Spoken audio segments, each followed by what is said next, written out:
This is a podcast from soof.co.uk. Hello, I'm Patrick Downs. This is all about film, whether it be Blu-ray, DVD or streaming. This is Bring the Film. Evan Hansen is an anxious, isolated high school student who's aching for understanding and belonging amid the chaos and cruelty of the social media age. He soon embarks on a journey of self-discovery when a letter he wrote for a writing exercise falls into the hands of a grieving couple whose son took his own life. So you just didn't eat last night? I wasn't hungry. You're a senior in high school. You need to be able to order dinner for yourself. You can do it all online. You don't have to talk to anybody. Okay, well that's not true actually though, because the credit card's expired, so you have to meet the delivery person at the door. You know, you have to pay them with cash at the door. You have to greet them. You know, you have to figure out the proper greeting. Okay.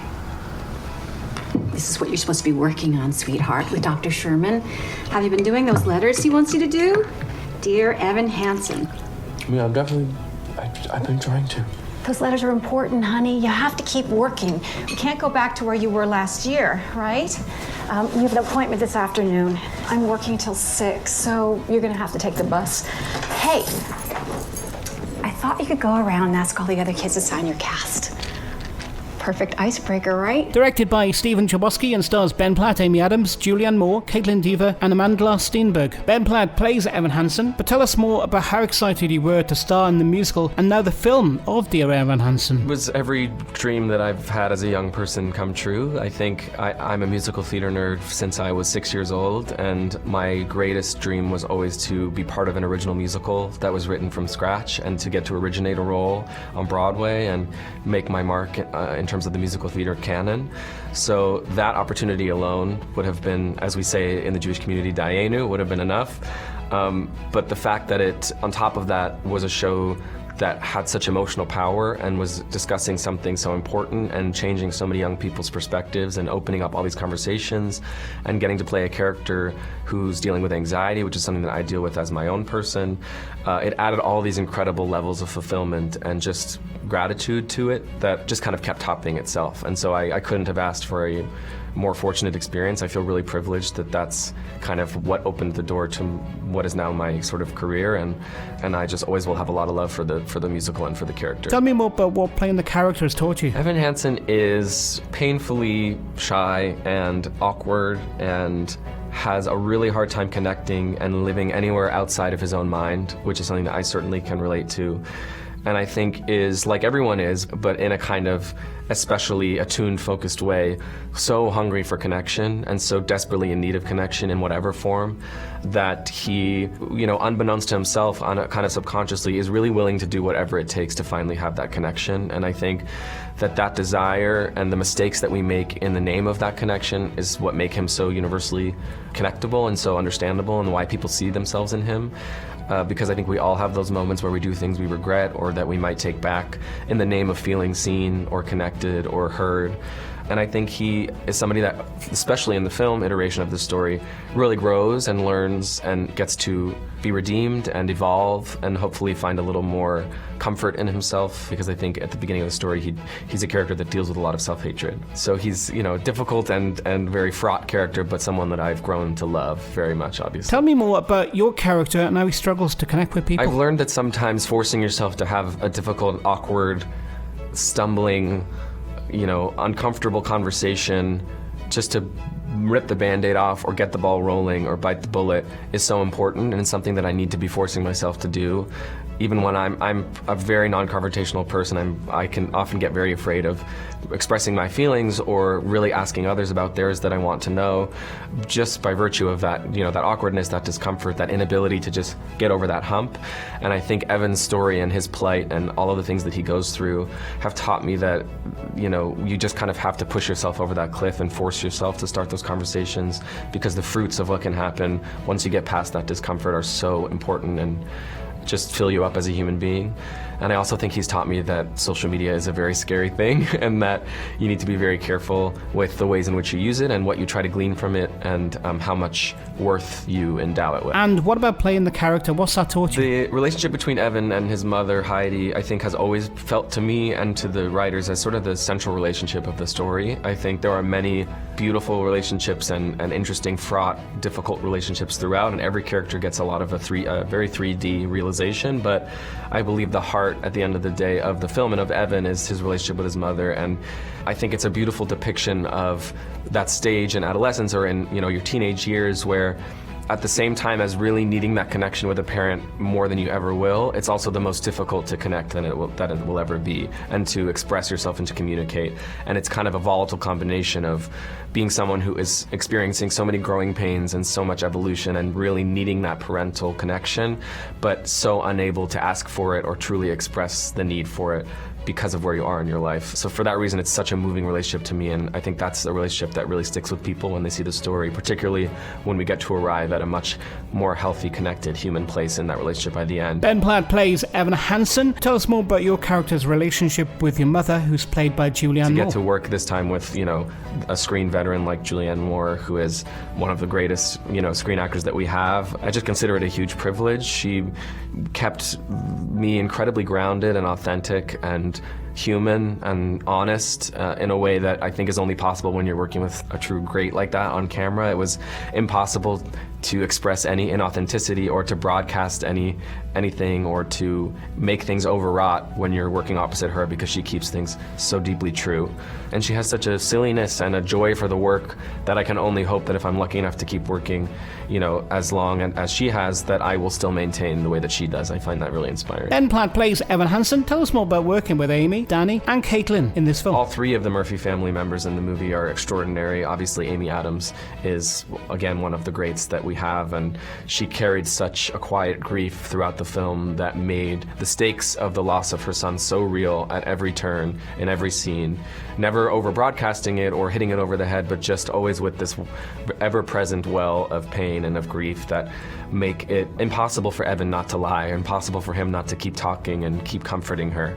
And Danny Pino had such an incredible warmth and sort of paternal energy and felt so sort of embracing of Evan in a way that I think is very emotional and very satisfying. And then, of course, Caitlin Dever as Zoe was, on a personal note, my kind of companion throughout the experience of the film, and we got to live together and really go through it together. And been such a fan of her since seeing her work with my dear friend Beanie Feldstein in Booksmart, and she is much like Julianne Moore, who obviously I'm sure will grow into. She is so gifted in terms of her authenticity and her inability there's just not a single false bone in her body. She has such a truth when she acts and when she embodies a person, and so to work with her and to do scenes with her, it was a gift and so easy to just respond to that authenticity and try to match it. And what about the sensitivity of the mental health issues are dealt with in the film? I think that's a collective effort on the part of, obviously, the brilliant writing by Stephen Levinson and how authentically written all the characters are, Stephen's fantastic direction, the beautiful songs, the way that they're written as extensions of the script and as expressors of really, the same vernacular. The characters still feel very authentic and honest when they start to sing. And I think that just a lot of care was taken by everyone involved to really get this issue right and to portray it in a way that is meaningful and authentic and that people can connect to viscerally, but that is not, triggering or overly traumatic or irresponsible in the way it's depicted. I think there was a real tender, loving care in the way that we tried to discuss mental health and make people feel less alone and less isolated without having it be too much of a painful or heavy experience. Tell us more about how this is a perfect time for this film to be released. One of the other slight apprehensions when we were talking about turning it into a film was that there was such a special synergy when the musical came out on Broadway of the way that it met the moment and the way that it felt so deeply current and so of its time. And even in the few years since then, things are different and they're changing and conversations are changing, and there's a fear that something won't feel as fresh or as needed, but unfortunately it's become even more important, I think, and even more just at the forefront of everyone's minds. And I think if isolation and lack of connection wasn't already incredibly universal, it is now absolutely universal. And so I think in a kind of a heartbreaking way, it's coming at a really perfect time, this story. Dear Evan Hansen, here you go. Yeah, that's mine. I can take it, sorry. Because there's Zoe. Is this about my sister? What? No. Who's your sister? You wanted me to find this? What? You saw I was here, so you started writing this, and you started talking to me, right? Why would I do that? So then you can tell everyone that I'm crazy, right? Right? No, I really need that back. So can you please just give it back? Just please don't show it to anyone. Directed by Stephen Chbosky and stars Ben Platt, Amy Adams, Julianne Moore, Caitlin Dever, and Amanda Steenberg. And our film correspondent Hayley Donaghy caught up with Amy Adams, who plays Cynthia, about how important it is to see a film that deals with such big issues now. I think it's so important. Seeing the musical, when I saw it on stage, it did open up so many conversations with people in my life about isolation, about mental health. And I think those are conversations we need to be having. We need to be having them right now. We need to be having them in 5 years. We need to create resources for our youth, for parents. There's a lot that needs to be brought to the forefront. And I think this film can start those conversations. So hopefully we can start moving quickly forward on that forefront. No doubt. Yeah. Well said. I agree. Thumbs up. I acknowledge that, and I think she's absolutely right. And also, yeah, likewise for your character, Danny, he kind of shows us what it's like for a lot of men think they have to hide their feelings. How important was it for you to show that part of the character and also his vulnerability? You know, I feel that Larry, when he becomes part of this family, he is filling a hole left by Cynthia's first husband, by the children's biological father. And by doing that, he carries out that sort of archetypal role of a father in that he feels like he needs to fix something. He needs to address it and fix it. And because he couldn't fix Connor, that amounted to a failure on his part. And so, you know, feeling that grief and that anger was complex and complicated, and at times it was all those emotions at once, but it was in a way an opportunity to show that even though we as fathers, as men, even though we do feel that instinct to fix and to be, you know, stoic, that perhaps vulnerability yields more strength, and that there's more to be gleaned from vulnerability, from facing a loss, and that maybe there's a way to recover from that in a better way. Yeah, I think vulnerability for parents is really hard to show in general because you really want to Have all the answers. have all the answers, yeah. And Amy, the songs are just so powerful, Requiem in particular. How much do you enjoy singing those, both, you know, with the camera, on the camera, and was there much singing off camera with the cast? There was some singing. I think Caitlin and I did some Carpenters one day. You guys were throwing down. Yeah. Caitlin and I, it turns out I'm very cool because Caitlin Dever and I know some similar songs.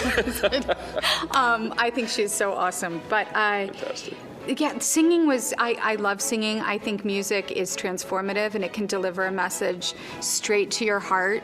It can remove all of the intellectual barriers and just go straight into emotion. And I think this film illustrates that beautifully. And so getting to be a part of this way of bringing, it's almost a conversation you're having. In Cynthia's case, she's having this conversation with her son who, you know, she's trying to come to terms with who he was and hoping that maybe there was something about him that she missed that she can hold on to.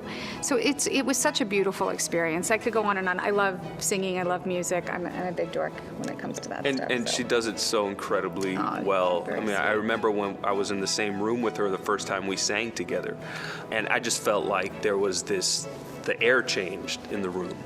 You know, it was really pretty spectacular.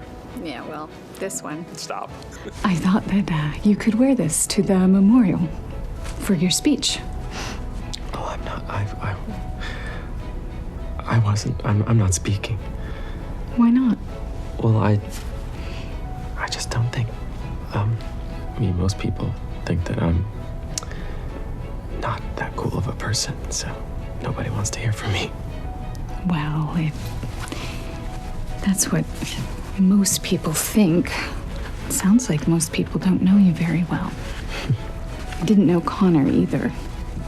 I never bothered. Directed by Stephen Chbosky and stars Ben Platt, Amy Adams, Julianne Moore, Caitlin Dever and Amanda Steenberg. And our film correspondent Hayley Donaghy caught up with Julianne Moore, who plays Heidi Hansen, about what drew her to this character and how much could she identify to her as a mother. My goodness, so much. I first saw the Broadway show with my kids when they were adolescents, so it spoke so much, I thought, to the teenage experience, and that idea that as a parent you are kind of witnessing your children, transition from childhood to adulthood, and it's tough. It's really tough. They're starting to differentiate.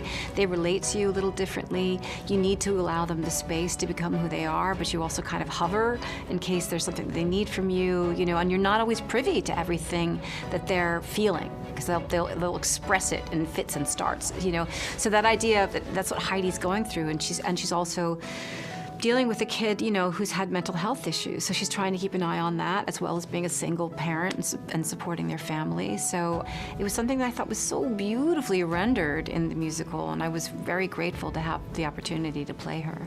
And singing that so big, so small scene, it blew me away. Really, really did. Goosebumps. Thank you. What was that like to perform? Were you sort of excited about that scene or nervous? So nervous. The challenge obviously was to get to sing that beautiful song. I couldn't, it was to have an opportunity to even try to sing that was amazing, and I leapt at the chance. But then, once you get the job and you actually have to do it, you're like, oh, hey! It was really scary. But I had the best musical team. We have Pasek and Paul and Alex Lagamore and Ben Cohen and Liz Kaplan. Liz is Ben Platt's vocal coach, and to sing it with Ben, who was so supportive, and to have all of these people kind of rooting for you and training your voice and getting you to this place where you could do it was so wonderful. But I was so scared.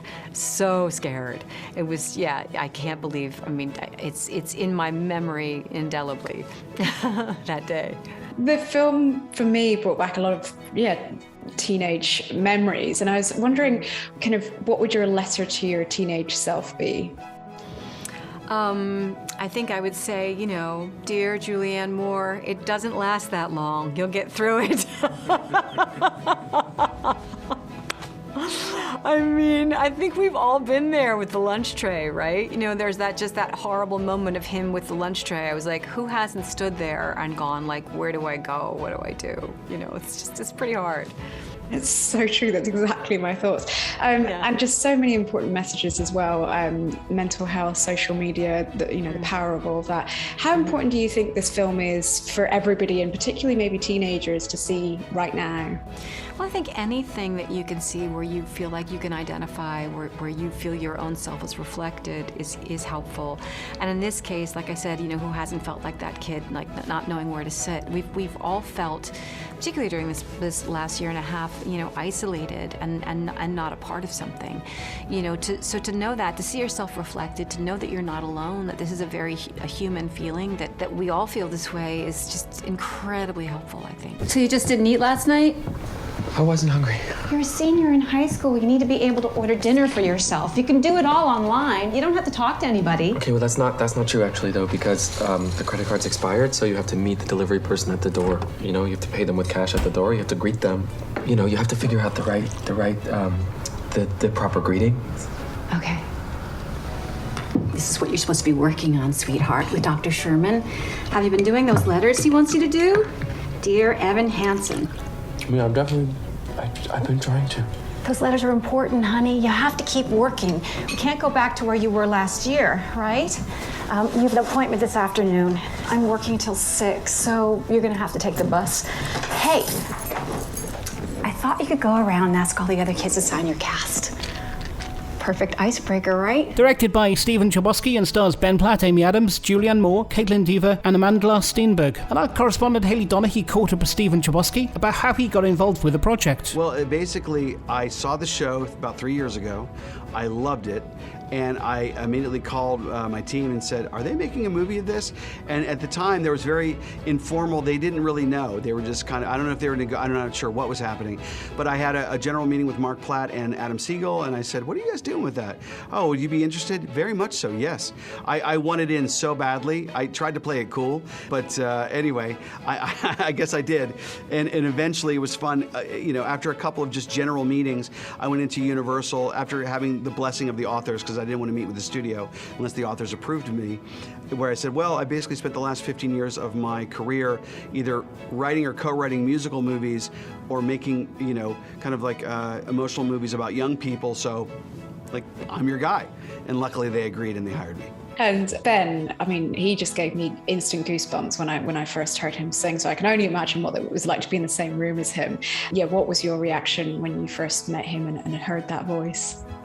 Well, I say there were a couple of moments that we had a reading in February of 2020, right before everything shut down, where it was we're just getting the script up on his feet. That's the first time I ever saw him do it in person, personally. I never saw him do it on stage. Even that small room with the piano, and there was nothing. There was a piano in the corner with an acoustic guitar. I had chills. And then seeing it in another reading where we were all behind plexiglass. This was in Atlanta. But I'd say the real moment for me was there's a song, Words Fail, you know it, where he is in the woods. This was day 2 of shooting. I'd heard that it was legendary that Ben had this ability to like have a complete breakdown, sing open throat, cry, then be vibrato, and it was like, it's a magic trick. It doesn't make sense that it should work, and yet it does. And I set up the day's shooting to accommodate for the lightning, because I gave it, basically, I knew the lightning was coming, so I gave it the bottle. But when I saw it in person, I couldn't believe it. It's one of the greatest things I've ever seen in person, period, let alone worked on. And I was like pinching myself, like, I cannot believe I get to direct this young man in this part. It was just fantastic. Wow. And talk me through how you filmed all the singing scenes and how important it was to include some live singing. Oh, not some, like the vast, vast majority of the movie is live sung. It was really important because, one thing that's tricky about musicals on stage in terms of the translation is movie musicals have this convention where it's like you do a scene and then you stop and it's almost like the color changes and suddenly here comes the big song. And I knew with a delicate story like this, an emotional story, that wouldn't work, that the dialogue would have to feel like the singing. So basically figuring out technically how to live sing the entire movie. And when we couldn't do live singing, we would do it wild in the locations to make sure it had that authenticity was vital, because without that, I just wanted the audience to feel like they were on the set with us. Every scene, that it's like whatever the camera was doing, whatever, I just wanted them to feel like they were a part of it, just like you do when you see a live stage show. So that's why we did it, and that's I thought that was a great decision. And I, again, selfishly also, I got to watch Ben and the cast sing over and over and over again live. And I hope you ask Amy Adams what it was like to, because for them it was all a cappella. It was just him singing it. He had an earwig in his ear. I had the full mix in my headphones at watching the monitors, but for them it was just him singing these songs a cappella. I can't even imagine what that was. Dear Evan Hansen is out now. And with that, thanks for checking me out on the Bring the Film podcast today. I'm Patrick Downs, and you can keep in touch across Twitter at I'm Patrick Downs, also on Instagram or facebook.com/officialpoptart. And there's also the website soof.co.uk. This is a podcast from soof.co.uk.